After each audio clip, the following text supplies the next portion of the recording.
What's going on, everybody? Welcome to Inside the Dog Pound here on Time Warner Cable. I'm your host, Ben Heisler. Another exciting show for you and another great set of promotional events coming up at J.P. Riddle Stadium. But right now, we're here to talk some SwampDogs baseball, and we'll do that with two of our favorite guests here on the program. Pleased to have on Airlon Vinson. Nice to meet you. Nice to see you. Nice to meet you. I've been the entire season, as well as Jesse Lancaster. You say favorite guest. I figure it's the first time I've seen you. First time guest. There you go. Well, there you favorite. Go. We're going to have to talk to some of the guys about that one. All right. Well, we'll have to let it slide. Maybe hopefully they won't find out about what's been said. We'll see.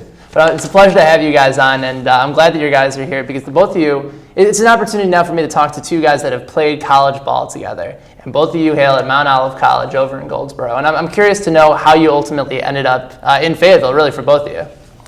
Well, to be honest with you, towards the end of the school ball season, I just came off of surgery, so this is my first season back. And what type of surgery? I had labrum surgery on my right shoulder. And wasn't really sure if I'd get the chance to play this summer. I think some spots opened up, and our hitting coach came up to me one day and asked if I wanted to be a Swamp Dog.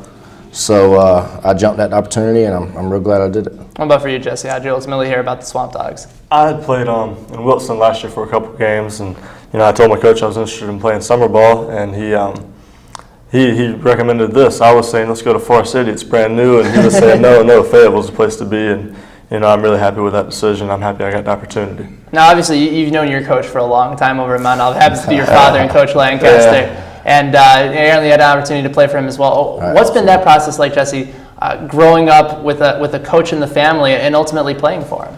It's never been pushed upon me. I've always loved baseball, and just opportunities I've been given through that. It's unreal. I've been around baseball my whole life, and he's offered a lot of wisdom to me, a lot of opportunities.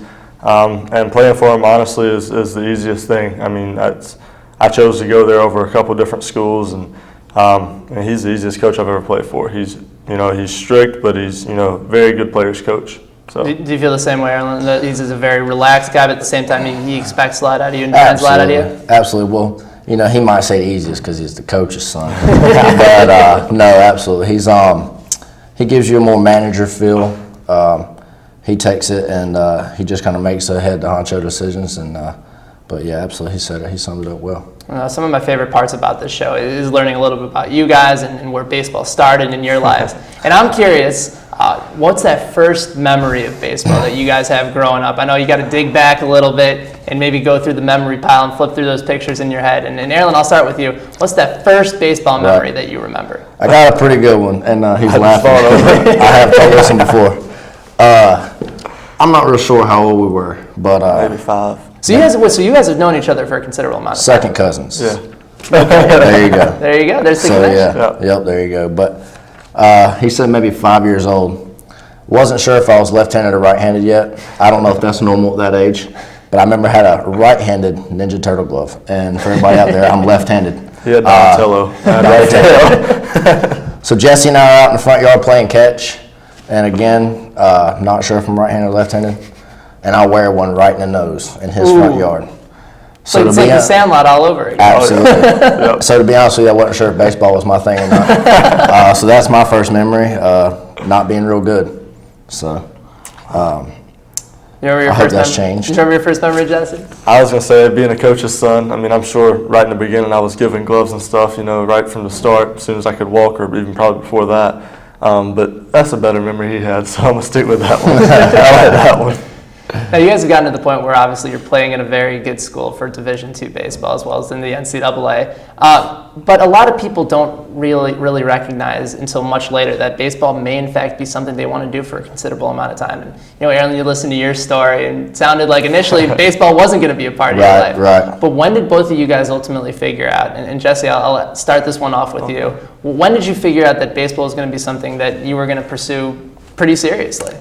I'm not to say, like following around my dad when I was a kid, and I really loved it from the start, and I've enjoyed it, and following around a college team when I was 5 years old, and then skipping school to go on away trips with the college team, like this was the coolest thing in the world. So definitely right from the start, I knew it's what I would like to do, and I worked very hard. I wasn't the most talented or anything at all, but just enjoyed it and put a lot of work into it, and I chose very early that this is what I wanted to do. What about for you, Vinny? we talked about Hood Swamp, where I'm from. I always get on you about it. Where both of us are from.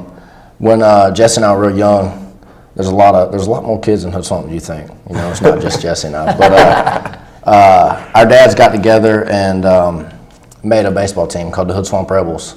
Actually, we took a land that we had and developed a baseball field. Oh wow! And I think once seeing the support, you know, that not just like, you know, from the kids like wanting to play ball, but from our family and from everybody asking about how the season's going, even when we were young, when it mattered, but at the same time it wasn't that serious, how much people really cared. I think that's whenever I figured out, you know, that this could be something else and that it could be special. And when baseball, obviously for both of you, it was a big part of your life. And I remember for me growing up and watching my favorite players play, that was such a big deal. And I would copy their stance and I would try and do whatever I could. And obviously the results didn't turn out the way I wanted it to. Who are some of the guys that you remember watching growing up on TV, that guys that you just wanted to be like? You wanted to be that player, or you wanted to be even better than that player growing up? Right. I think for me, for Fernando Vina. That was who you liked? Yeah. Vina? Was this when he was in St. Louis? This is when he was in St. Louis. So I'm older. That was Legion season, high school, junior year, something like that. Okay.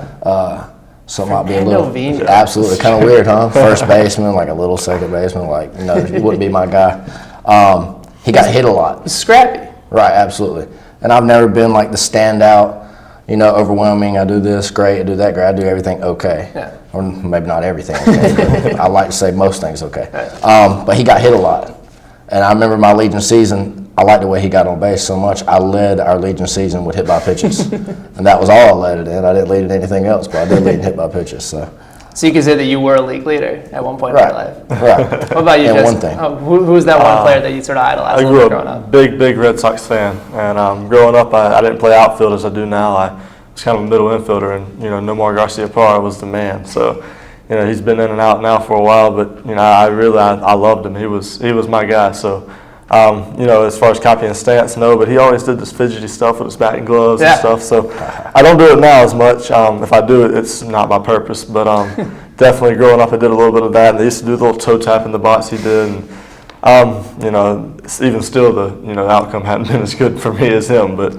So he's definitely been my favorite. I remember that 372 season that he posted up for the Red Sox, and I tried it up in the batter's box, and I struck out 3 times. So I was like, all right, never with the bat again. All right, I'll leave this question for you here in this segment.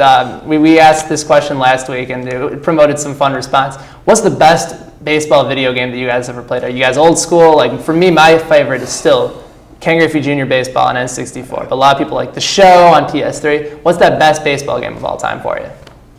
I'm gonna have to say, you know, he and I lived together back in Mount Olive, and my family has a entertainment business or whatever. And we got this old arcade game out, the putt-putt, and I'm talking about arcade game like you put the quarter in and you stand up with a joy bar. Nice. And it's called Bases Loaded Baseball, and it's like, I remember Bases Loaded. Yeah, and there's like 4 teams. One's the Speeders, one's the Bashers, one's the Speeders, Bashers. One's a good defensive team, but that's our favorite. You know, we'll hang out on the porch, you know, and play a little bit of loaded bases or whatever. Bases loaded. Yep, same for me. We also got this thing. We got this thing for Christmas. It's kind of like pinball, except it's baseball, and we get after it on that. It kind of leans crooked now because we kind of get into it a little bit. But yeah, we'll kind of stay away from the video games. They decided to play regular baseball outside instead of staying indoors. We're visiting with Airlon Vinson and Jesse Lancaster from Mount Olive College, as well as part of your Fayetteville SwampDogs. Take a quick break. We'll be right back with Inside the Dog Pound here on Time Warner Cable. Who let the dogs out? Who let the dogs out? Who let the dogs out? Who let the dogs? Welcome back to Inside the Dog Pound here on Time Warner Cable. Ben Heisler along with Airlon Vinson, Jesse Lancaster, Mount Olive College boys, as well as part of your Fayetteville SwampDogs here in 2009. Part of the first half CPL South champion Fayetteville SwampDogs. Guys, let's go back to that Monday night. It was a big game against Wilson. You guys were out on the road, down 3-1 middle of the game, and all of a sudden things started to click, and you guys got 10 unanswered runs. Right. You guys are a lot of seasoned veterans on this team, and so what I'm wondering is, was there any sort of